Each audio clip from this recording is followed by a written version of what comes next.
जा रहे हैं। फर्स्ट लॉ ऑफ मोशन का वीडियो पहले आ चुका है, उसे आप देखेंगे। आज हम लोग करने जा रहे हैं second law of motion. Second law, तो न्यूटन का सेकेंड लॉ क्या बोलता है कि यदि क्या बोलता है, जैसे सपोज कीजिए ये एक ब्लॉक है ना, इसकी वेलोसिटी सपोज कीजिए अपने पास v है। क्या है? v है ना। तो न्यूटन का सेकेंड लॉ क्या बोलता है? The rate of change of momentum. क्या? Rate of change of momentum. Rate of change of किसका बेटा? Momentum. Momentum is called force. क्या बोलता है कि रेट ऑफ चेंज ऑफ किसका? मोमेंटम का। किसी भी ऑब्जेक्ट का अगर मोमेंटम चेंज हो रहा है तो उसको हम लोग क्या बोलेंगे? वो फोर्स के बराबर होगा। यानी कि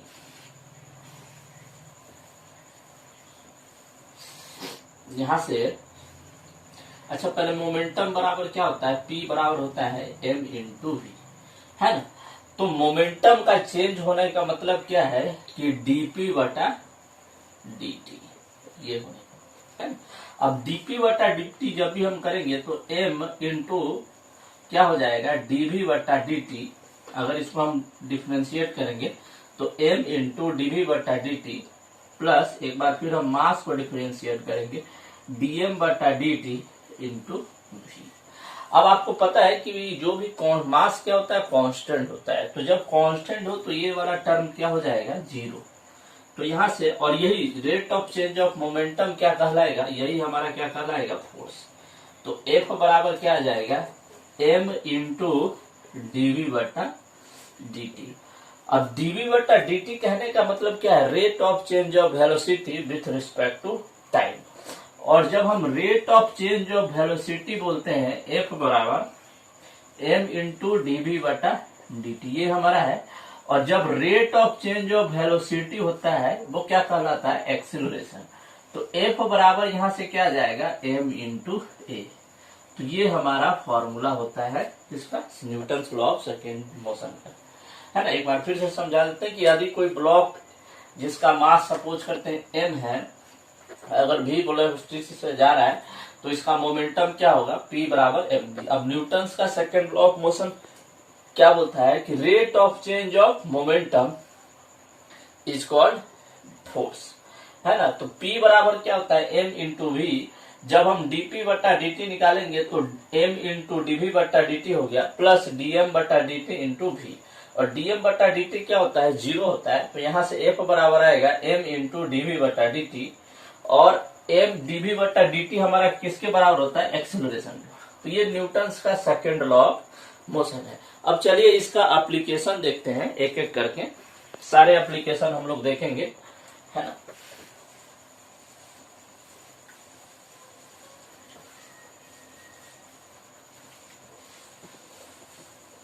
देखिए एप्लीकेशन ही मेन होता है, एप्लीकेशन से ही क्वेश्चन आते हैं।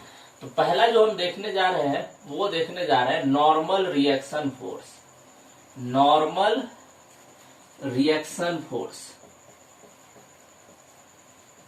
नॉर्मल रिएक्शन फोर्स, है ना। इसको हम लोग बेटा स्मॉल n से लिखते हैं। किससे लिखते हैं? स्मॉल n से, है ना। तो सपोज करते हैं अगर ये ब्लॉक m है जो कि अर्थ पे किसी सरफेस पे रखा हुआ है, इसका मास है m, ठीक। चलिए, है ना। तो इस पे नॉर्मल रिएक्शन फोर्स कैसे हम लोग देखेंगे? तो कुछ नहीं करना है, इसके परपेंडिकुलर आपको ऊपर लेना है। ये हमारा क्या कहलाएगा? n। और नीचे हम लोग क्या लेंगे? इसके जस्ट परपेंडिकुलर लेंगे m इंटू जी, है ना। तो नॉर्मल रिएक्शन फोर्स आप कभी भी कैलकुलेट करेंगे तो याद रखेंगे वो सरफेस के क्या होगा? परपेंडिकुलर होगा, हमेशा उसके लंबवत लगेगा। और ये mg क्या होता है? ये होता है gravitational force. Gravitational force toward earth. ये हमेशा क्या होगा? अर्थ के एलॉन्ग होगा। जैसे कि एक और एग्जांपल मैं लूं, यहाँ पे सपोज कीजिए ये कोई इंक्लाइन प्लेन है, इंक्लाइन प्लेन है और इस पे ऐसे अगर ऑब्जेक्ट रखा हुआ है, ऑब्जेक्ट अगर ये ऐसे रखा हो, तो अगर मैं इसका मास सपोज कीजिए m है ना, यहाँ पे एंगल कितना है 30 डिग्री। ठीक, अभी केवल हम नॉर्मल रिएक्शन फोर्स देख रहे हैं। अगर मैं मान लूं, तो अगर मुझे इसमें नॉर्मल रिएक्शन फोर्स पता करना हो, क्या पता करना हो, नॉर्मल रिएक्शन फोर्स, तो सबसे पहले इसको यहाँ पे हम हमेशा याद रखिएगा, normal reaction force, normal reaction force surface के क्या होगा, परपेंडिकुलर, सरफेस के क्या है ये, परपेंडिकुलर, और ग्रेविटेशनल फोर्स जो इसके बराबर होता है वो क्या होगा, नीचे टुवर्ड अर्थ। तो इसके परपेंडिकुलर यहां से ऐसे उठा देंगे, याद रखिएगा, इसके ये जो प्लेन है इसके परपेंडिकुलर है, तो ये हमारा क्या कहलाएगा, एम। अगर हम mg की बात करें तो mg को भी हमको क्या करना है, इसके परपेंडिकुलर हमने लिया है, तो इसका परपेंडिकुलर है ना, ये जो सरफेस है इसके परपेंडिकुलर, ये जो नीचे वाला है ना इसके, तो यहां से हम नीचे ऐसे इसको डाल देंगे एकदम परपेंडिकुलर। ऐसे नहीं कि ऐसे नहीं खींच देना है ना, ऐसे खींच दोगे तो गड़बड़ हो जाएगा, ठीक ना। यहां से इसको नीचे ऐसे m इंटू जी लिखना है। तो याद रखिएगा नॉर्मल रिएक्शन फोर्स हमेशा क्या होगा, उसके परपेंडिकुलर। जैसे कि एक और एग्जांपल मैं यहां लूं, ये कोई सपोज कीजिए ये कोई दीवार है, इस पे एक ब्लॉक ऐसे रखा हुआ है ना, तो इसका अगर मुझे नॉर्मल रिएक्शन फोर्स लिखना हो तो याद रखेंगे इसका मास अगर स्मॉल m हो तो नॉर्मल रिएक्शन फोर्स में इसके जस्ट परपेंडिकुलर हो, और ये बराबर किसके होगा, m के। और अगर मैं mg की बात करूं तो mg वे किसे, टुवर्ड अर्थ यानी कि नीचे m इंटू जी ऐसे लिखूंगा। तो ये हमने आपको बताया क्या, नॉर्मल रिएक्शन फोर्स कैलकुलेट करना। नॉर्मल रिएक्शन फोर्स का एक ही कंडीशन क्या है, कंडीशन इसका क्या है कि ये हमेशा परपेंडिकुलर लगेगा, परपेंडिकुलर होगा हमेशा सरफेस के, और बराबर अगर बॉडी अगर सपोज कीजिए ये रेस्ट में, क्या है बेटा, बॉडी अगर रेस्ट में, कोई मूवमेंट अगर नहीं हो रहा है ना, तो कोई अगर मूवमेंट नहीं होगा तो याद ऊपर n नीचे mg। तो न्यूटन्स का फर्स्ट लॉ ऑफ नियम क्या बोलता है कि यदि कोई ऑब्जेक्ट रेस्ट में है या मोशन में है तो उसी को बनाए रखना चाहता है। तो यानी कि हम लोग क्या करेंगे, नेट फोर्स इस पे अगर कैलकुलेट करेंगे तो n माइनस mg बराबर किसके होगा, 0 के। n क्या हो गया, नॉर्मल फोर्स, mg क्या हो गया, नीचे gravitational force.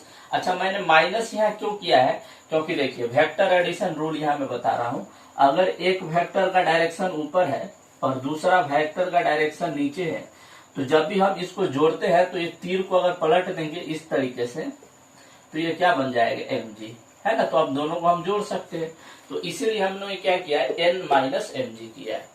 n minus mg बराबर क्या होगा, 0। क्यों 0 क्यों किया, क्योंकि इसमें कोई एक्सीलरेशन नहीं है, यानी एक्सीलरेशन क्या है, 0 है ना। अगर मैं यहाँ लिख दूं m इंटू ए, तो m इंटू ए कब होगा, जब इस पे हम कोई फोर्स अप्लाई कर देंगे, जब ये मूव कर रहा होगा। जब ये रेस्ट में रहेगा तो एक्सीलरेशन का वैल्यू कितना हो गया, 0, ये a का वैल्यू हो गया 0, तो इसलिए n माइनस mg बराबर क्या होगा, 0, है ना। तो जब भी आप बॉडी अगर रेस्ट में रहेगा तो वो उसका बराबर कितना होगा, mg के बराबर होगा। तो इस तरीके से आप gravitational force, sorry normal reaction force calculate कर सकते हैं, है ना। अगर मैं यहां से थोड़ा सा इसको मिटा दूं, एक सेकेंड, अगर मैं यहां से थोड़ा इसको और सॉल्व करूं तो आप याद रखेंगे n बराबर हमेशा किसके होगा, mg के, जब बॉडी क्या हो, रेस्ट में हो। ये क्या होगा, जब बॉडी आपका रेस्ट में रहेगा, रेस्ट में। तो बॉडी जब रेस्ट में हो तो नॉर्मल रिएक्शन फोर्स बराबर किसके होगा, mg के। तो ये तो पहला केस हो गया जब बॉडी आपका क्या है, रेस्ट में है। अब दूसरा केस क्या होगा, देखिए,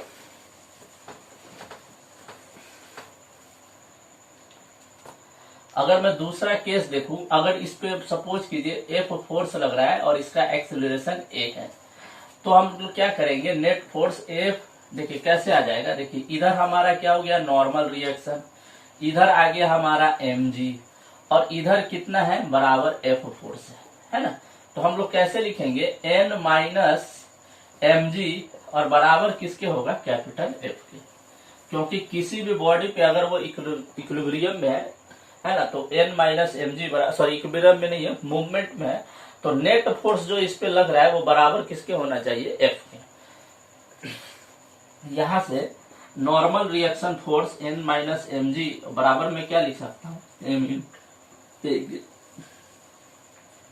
तो ये दूसरा फॉर्मूला को निकल के आया कि जब बॉडी मूव कर रहा होगा एफ एक्सिलरेशन से, तो उस समय हम लोग क्या करेंगे, N माइनस एम जी बराबर किसके करेंगे, एम ए, है। तो ये आपका नॉर्मल रिएक्शन फोर्स निकालना सिंपल सा हो गया। अब इसमें केस क्या बनता है वो देखिए। ये तो नॉर्मल रिएक्शन नॉर्मल का हो गया। अगर हम बात करें इसी में 2-3 केस और बनते हैं, ये आप समझ गए होंगे।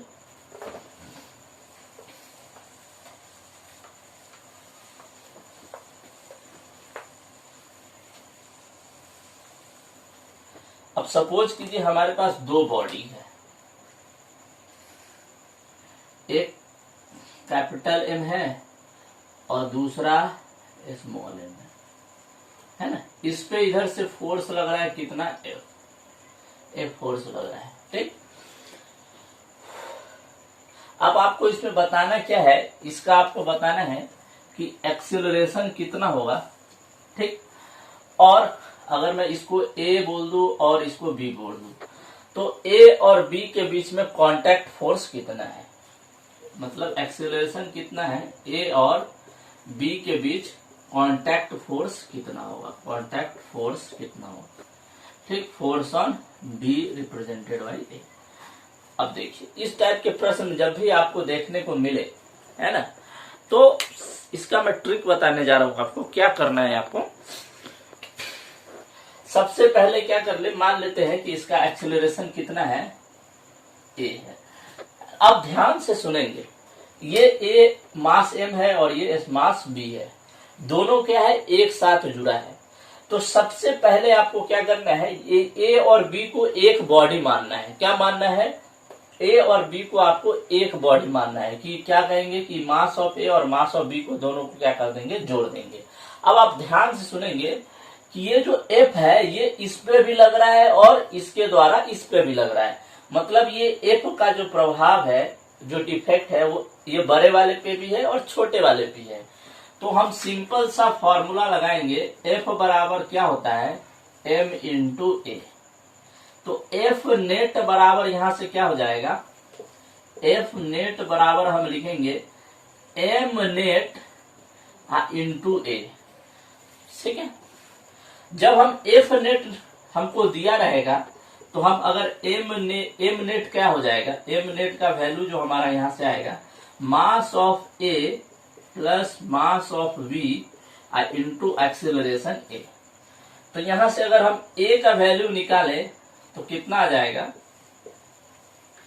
F net divided by mass of A plus mass of B, ये हो जाएगा। तो अगर आप एक्सेलरेशन निकालना चाहेंगे इस पूरे सिस्टम का, तो ए बराबर क्या होगा, F net into mass of A plus mass of B. तो ये हो गया एक्सेलरेशन निकालने का। अब हमको क्या पता करना है कि ए और बी का, ए और बी के बीच में कांटेक्ट फोर्स कितना है, ठीक। अब ध्यान से सुनेंगे बच्चों, इस टाइप के क्वेश्चन के लिए सबसे पहले आपको थोड़ा सा इमेजिनेशन पावर चाहिए। अब सपोज कीजिए, ध्यान से देखिएगा, जैसे मान लीजिए ये मेरा हाथ है और इधर से मैं इसको एफ नेट ऐसे लगा रहा हूं, ऐसे लगा के देखिए, ऐसा आपको लगेगा कि अगर आप इसको धक्का दे रहे हैं तो ये भी आपको इधर साइड धक्का दे रहा है। ध्यान से सोचिए, अगर आप इसको ऐसे धक्का देंगे ना तो ये वापस से आपको धक्का देगा, ठीक ना। जैसे आप किसी भी ब्लॉक को ऐसे अगर धक्का दीजिएगा तो हल्का सा भी हो, थोड़ा माइनर सा भी हो, उसके बीच में कांटेक्ट जरूर होता है। कांटेक्ट जरूर होगा तो फोर्स भी डेवलप होगा, फोर्स होगा तो मतलब उसमें थोड़ा बहुत मूवमेंट भी आएगा। तो अगर ये एफ फोर्स इधर लग रहा है तो ये बी के द्वारा ए पे कैसे फोर्स लगेगा, देखिए।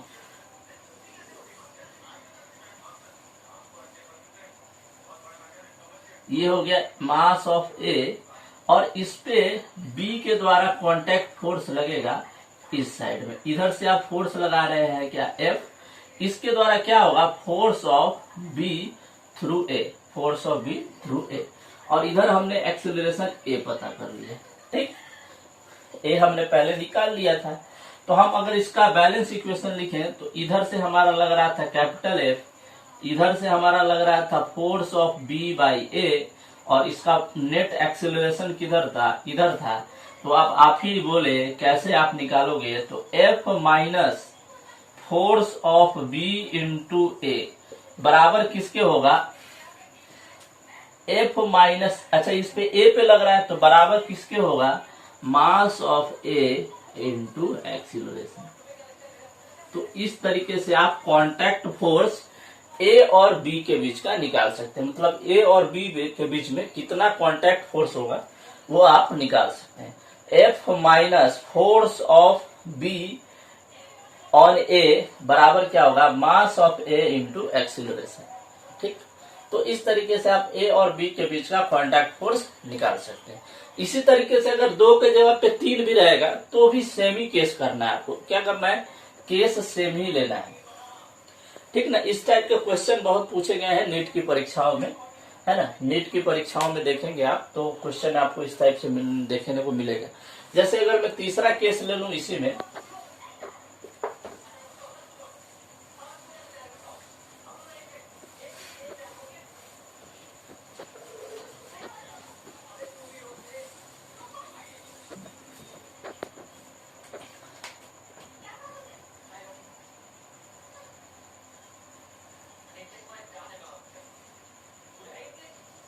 ये हमारा A है, ये B है और ये C है। Mass of A, mass of B और मास ऑफ C, और इस पे हमारा फोर्स कितना लग रहा है, F ऐसे लग रहा है। इसका एक्सीलरेशन हम लोग क्या मान लेते हैं, इधर A है। तो सबसे पहले A नेट बराबर कैसे निकालोगे, एक्सीलरेशन नेट, तो टोटल F नेट, इस पे F कितना लग रहा है, डिवाइडेड बाई क्या करेंगे, mass of A plus mass of B plus mass of C।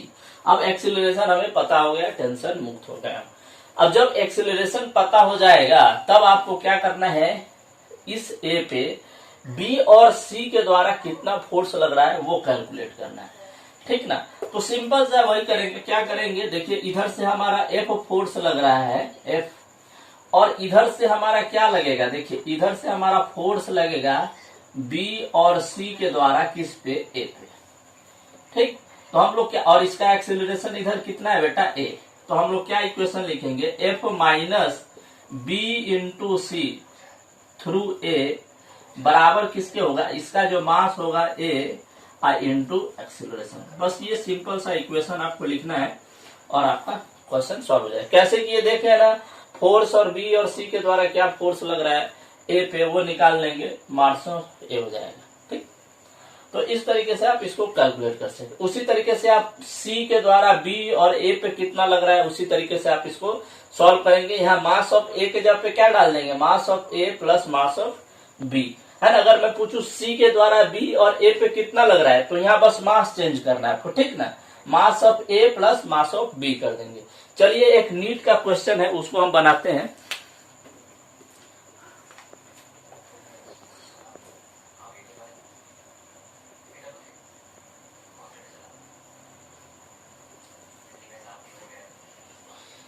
NEET का प्रश्न है फिजिक्स। आइए नीट के प्रश्न को हम लोग बनाते हैं।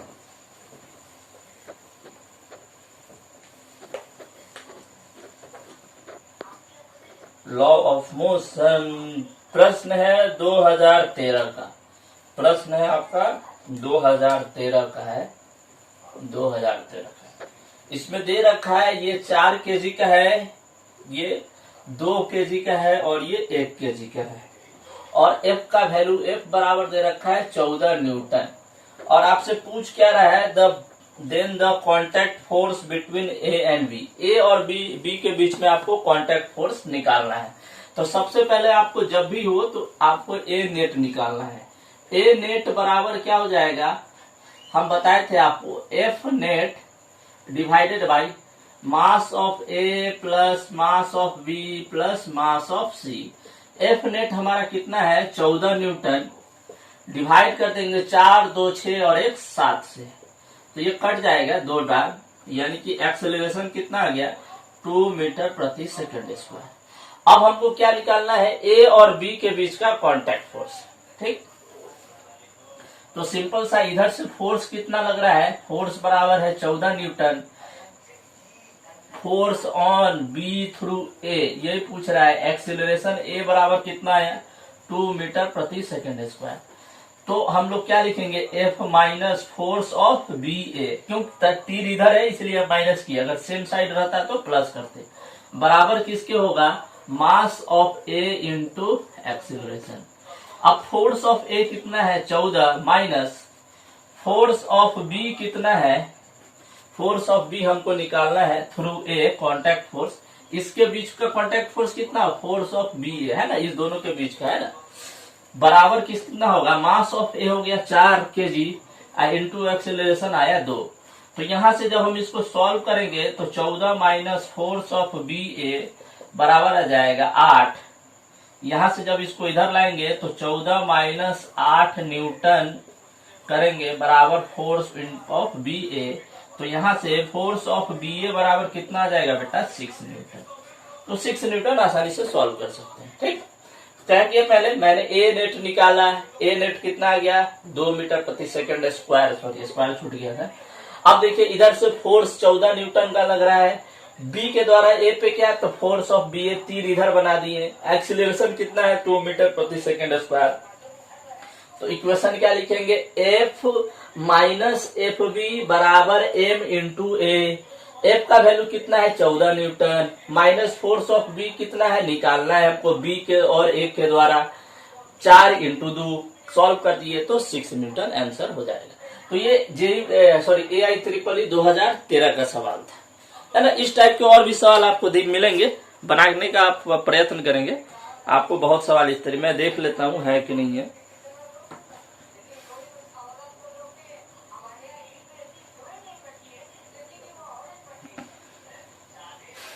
इसमें शायद नहीं दिया है ना, ये मेरे पास PDF पड़ा हुआ है ना, होगा भी तो आप देख लेंगे। तो इस टाइप से आप नॉर्मल रिएक्शन फोर्स निकालना सीख गए होंगे, है ना। कल हम लोग और भी इसके क्वेश्चंस वगैरह को देखेंगे। आज के लिए इतना ही, फिर कल मिलते हैं। Thank you.